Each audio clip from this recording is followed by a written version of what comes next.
signs, the different stages of genocide. And we have seen that happening in Myanmar. We are witnessing history in Gaza. What is happening? That is nothing short of a genocide by all accounts.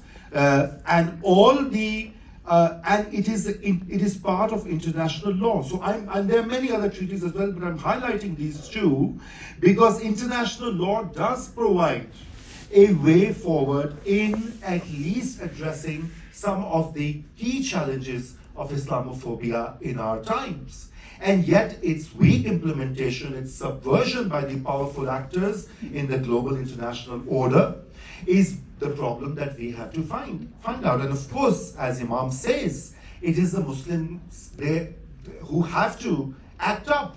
Muslim countries like Indonesia, the most populous Muslim country, Muslim majority country, Pakistan, Turkey, and others, they have to rise to the occasion.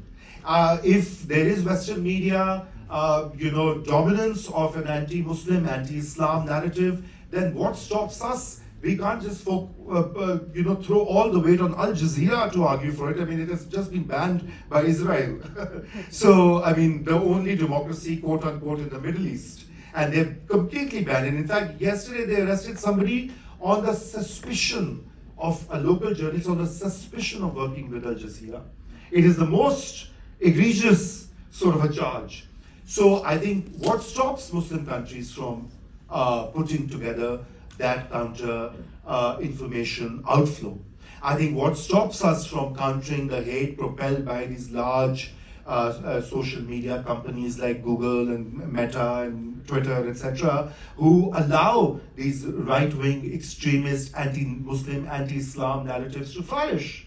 We have resources, we have the best minds, we have a rich legacy from the Ottoman Empire, from the Spanish thinkers, from the other, in Pakistan, in Indonesia, in Malaysia. I mean, you name it. There's no shortage of that. I think the problem is that Muslims themselves are in a disarray. And I think the very important point that was mentioned by Imam is that what we do in the Muslim majority countries as well, we must remember that in this age of globalization, we are also under scrutiny.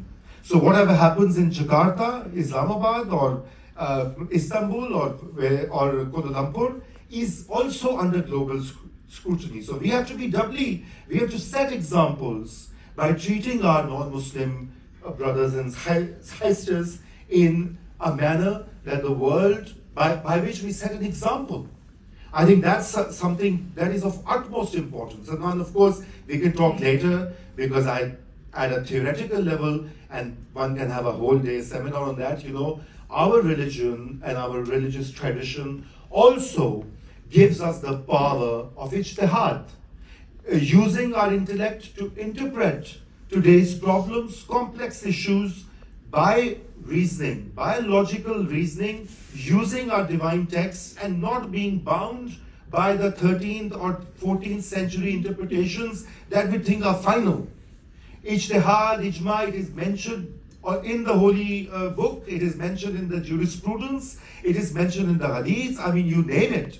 But we shy away from using it. We tend to adhere